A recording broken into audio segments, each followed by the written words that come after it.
अभी जस्ट पहले हम लोग पढ़े थे सीधे अनंत आवेशित तार के लिए, अभी पढ़ रहे हैं एक चादर के लिए, एक प्लेट के लिए।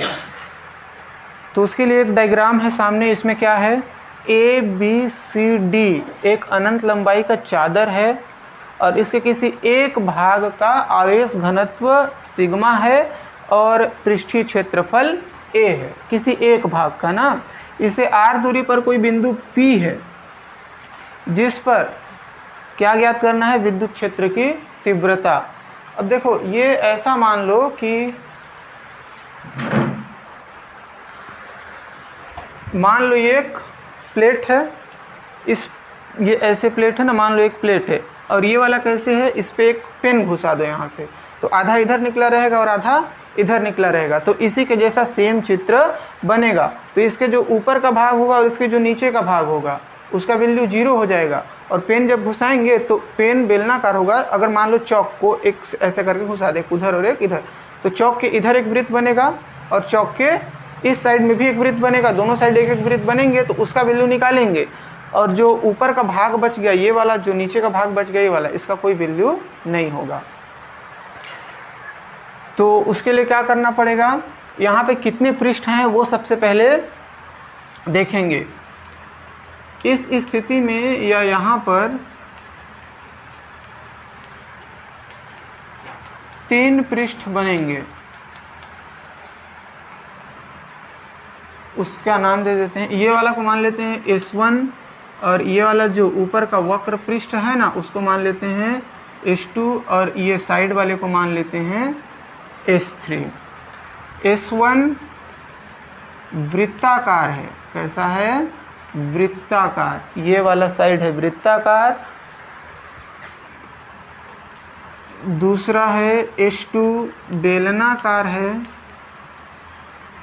बेलनाकार कौन सा है, S2 यहाँ से ले करके यहाँ तक, इस साइड को छोड़ दिया जाए तो पूरा ऊपर और नीचे। और तीसरे नंबर पे है, अच्छा ये वाला है S1 है बाईं तरफ, बाईं तरफ, और ये वाला है मध्य में। और S3 ये भी है वृत्ताकार लेकिन यह है दाईं तरफ। 3 पृष्ठ हो गए। अब इसका तो कुछ ना कुछ निकलेगा, इसका भी कुछ ना कुछ निकलेगा, लेकिन जो मध्य वाला वक्र पृष्ठ है ना उसका वैल्यू हो जाएगा 0। बेलनाकार S2 का मान 0 होगा।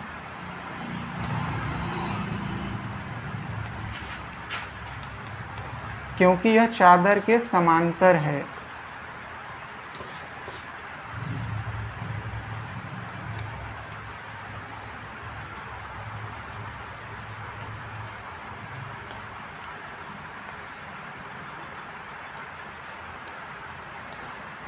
चादर के कैसे है, समांतर है। फ्लक्स किसको बोलते हैं, जो चादर के लंबवत एंटर करे, जो समांतर एंटर करे उसको नहीं मानेंगे, जो लंबवत एंटर करे उसको। तो S1 और S2 का निकालना पड़ेगा, जितना S1 का निकलेगा उतना ही S2 का निकलेगा। जितना फ्लक्स S1 में होगा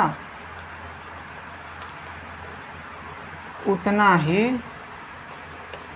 S2 में होगा।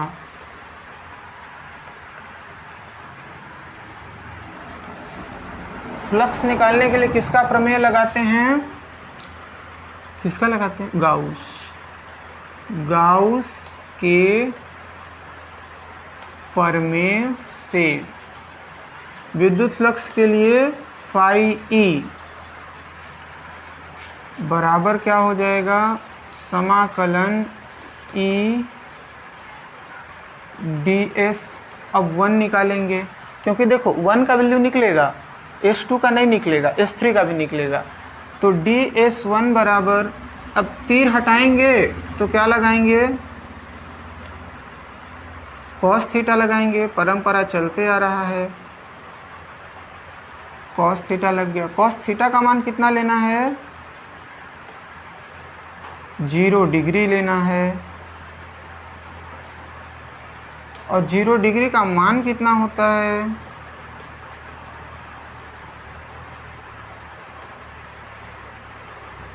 एक होता है, और इसका मान 1 होगा तो इसका इन सब से गुणा होकर के 1 ही होगा। अब जिसका समाकलन नहीं होता है उसको निकाल देते हैं बाहर, तो e का समाकलन नहीं होगा तो ये वाला आ जाएगा बाहर।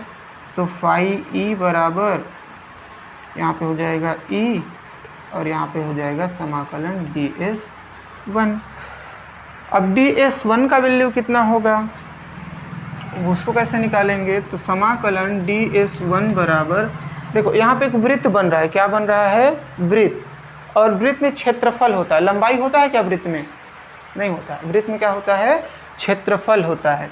तो यहाँ पे हो जाएगा वृत्त का क्षेत्रफल, और हम लोग क्षेत्रफल को क्या माने हैं, क्षेत्रफल को माने हैं हम लोग a। तो समाकलन ds1 बराबर कितना हो जाएगा a, इसको यहाँ पे रखेंगे तो फाई ई बराबर क्या हो जाएगा e और a। ये वाला ds1 के लिए भी होगा और ds2 के लिए भी, नहीं s3 के लिए भी जो विद्युत फ्लक्स आएगा वो इतना ही आएगा। क्यों इतना आएगा, क्योंकि ये वाला वृत्त और ये वाला वृत्त तो एक जैसे हैं ना, एक ही बराबर हैं, तो जो वैल्यू इसका आएगा वही वैल्यू इसका आएगा, अतः दोनों का इतना आएगा। तो कुल फ्लक्स कितना आएगा, कुल फ्लक्स आएगा फाई ई बराबर ये वाला को और ये वाला को जोड़ देंगे, ई ए प्लस ई ए, जोड़ के कितने हो जाएंगे 2e a। इसको मान लेंगे समीकरण, कहीं पे दिया गया है, नहीं दिया गया है, तो 1। अब गाउस का प्रमेय फिर से आएगा, गाउस के प्रमेय से फाई ई बराबर कितना हो जाता है, फाई ई बराबर हो जाता है q बटा एप्सिलॉन 0। पिछले बार q का मान कितना आया था, आवेश घनत्व तो लेमडा था और लंबाई l था, तो लेमडा और l आया था। लेकिन इस बार लंबाई नहीं लेना है, इस बार क्षेत्रफल लेना है। क्षेत्रफल कितना है a, और आवेश घनत्व तो कितना है सिग्मा, तो q बराबर क्या हो जाएगा सिग्मा गुणा a। तो फाई ई बराबर हो जाएगा, q के जगह पे हो जाएगा सिग्मा और a बटे में हो जाएगा एप्सिलॉन 0। इसको मान लेंगे समीकरण 2।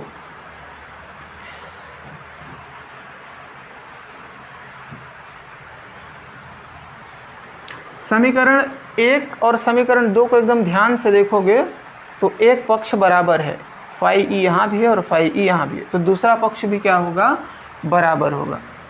तो समीकरण 1 और 2 से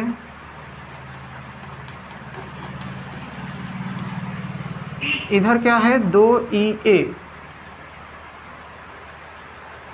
और इधर क्या है सिग्मा A बटे में एप्सिलॉन 0। A से A कट जाएगा और तो E बराबर क्या होगा, E बराबर होगा सिग्मा बटा 2 गुणा में है, उधर जाएगा तो भाग में, तो 2 एप्सिलॉन 0। ये हो जाएगा अनंत समतल चादर के विद्युत क्षेत्र की तीव्रता का व्यंजक।